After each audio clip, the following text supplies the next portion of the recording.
आपके पास $2 million है, you have still your age is 85, you cannot enjoy. Am I right or wrong? That's it. तो फिर पैसा क्या हो गया? सफरिंग हो गया। आपके दिमाग में रहेगा 2 million, 2 million, 2 million। जब जाना है कैसा लगेगा? मैं छोड़ के जाता हूँ। कितने परिश्रम से मैंने इकट्ठा किया, क्योंकि आप समझते हैं कि मैं मालिक हूँ, आप मालिक नहीं हो। You are the only sufferer, you are not owner. Swami ji, एक बात है, आपने बोला कि मनी मतलब इज अ प्रॉब्लम है ना, तो एक लिमिट तक तो आपको चाहिए। जैसे कल आपने बोला था कि कार है, अगर आप एक कार ऐसी ले लोगे, सस्ती सी ले लोगे, तो आपको हर रोज काम जाने में प्रॉब्लम, तो वो फिर खुशी कहाँ आएगी?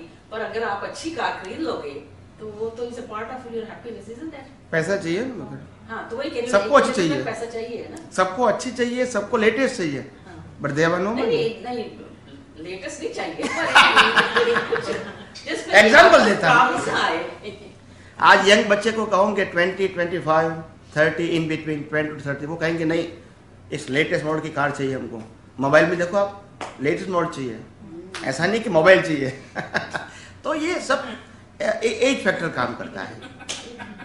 हर व्यक्ति को ऐसा होता है, हर फील्ड में ऐसा होता है।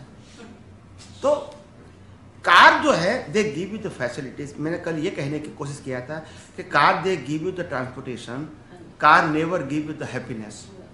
They give you the facilities but not happiness. Car के अंदर लोग मरते भी हैं, जल भी जाते हैं, और परेशान भी होते, बिगड़ जाती है तो ऑन द रोड।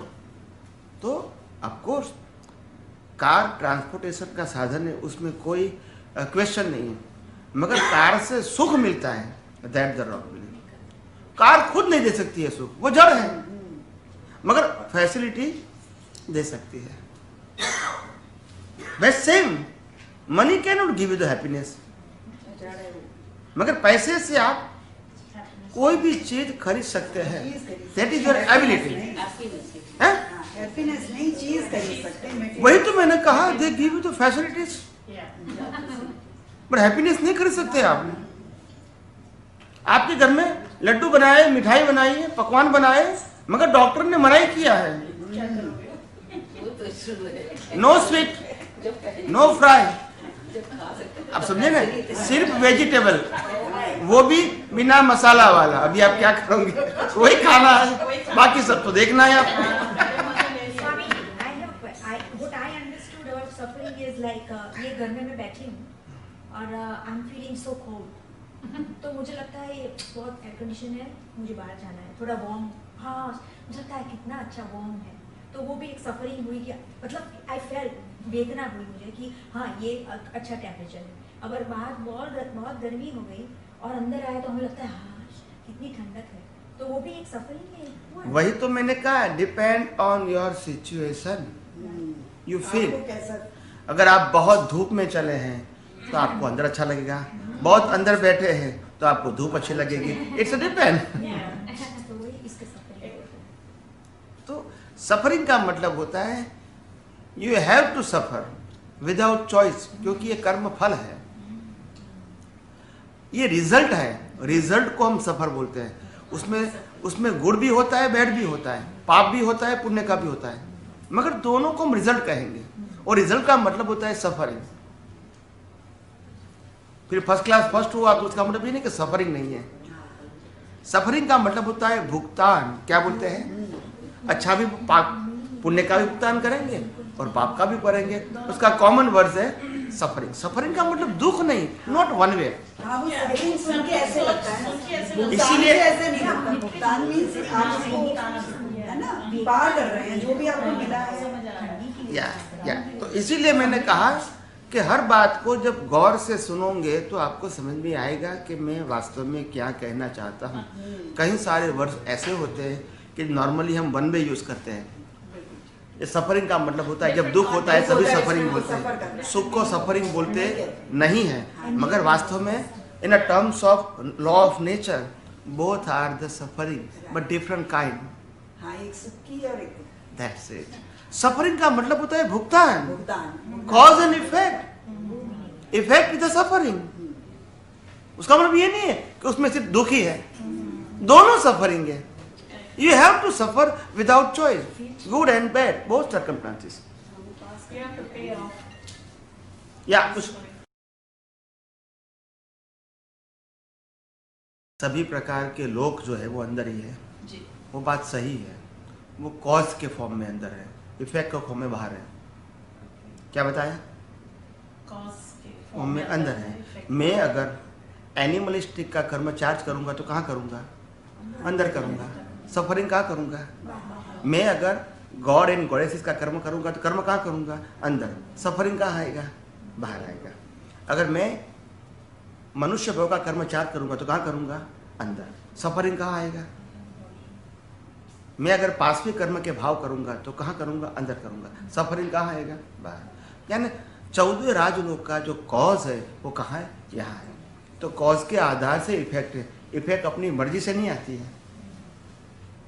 सभी प्रकार के लोगों की जो जाने का जो प्रोसेस है उनका कॉज यहाँ है, बाहर क्या है? इफेक्ट। हमने जो कर्म चार्ज किए पिछले बर्थ में वो हमको मालूम है नहीं, हम सफर कर रहे हैं ना, तो किसको मालूम है? ऊपर को। ऊपर क्या ऊपर कौन है?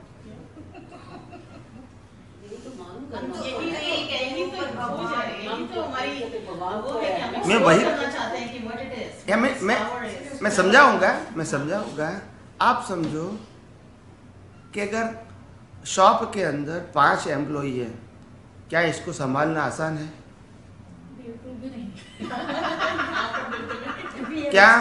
क्या स्कूल के अंदर 50 स्टूडेंट है, इसको संभालना आसान है? तो ये भगवान को सभी को मेहनत करना, इतना सारा लेबर होता है। Is the biggest sufferer I think. Am I right और रॉन्ग? अगर हम भगवान को मानेंगे he manage the whole world, it means he is the biggest sufferer. नहीं समझ में आया? ये 5 व्यक्तियों को, एम्प्लॉय को संभालना ये भी आसान नहीं है। 50 स्टूडेंट को मैनेज करना सिर्फ एजुकेशन के फॉर्म में वो भी आसान नहीं है। तो पूरे वर्ल्ड के क्रीचर्स को मैनेज करना इट्स अ बिगेस्ट लेबर। उससे ज्यादा लेबर किसको हो सकता है?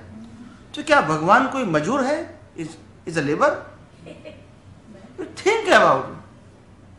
हम बोल तो देते हैं ऊपर, मगर आपको सोचना तो चाहिए कि क्या हमारे से भगवान के पास शक्ति ज्यादा होगी या कम होगी? क्या हम जिस प्रकार से पनिशमेंट भुगत रहे क्या उसी प्रकार की पनिशमेंट उसको होगी? तो भगवान कैसे कहेंगे इसको? तो ये करेक्ट नहीं है। मगर हमको जब उसका उत्तर नहीं मिला तो हमने टाइटल दे दिया गॉड, सुपर पावर। जब कोई आंसर नहीं तो क्या करोगे? You put up the God. But fact क्या है वो मैं बता रहा हूं।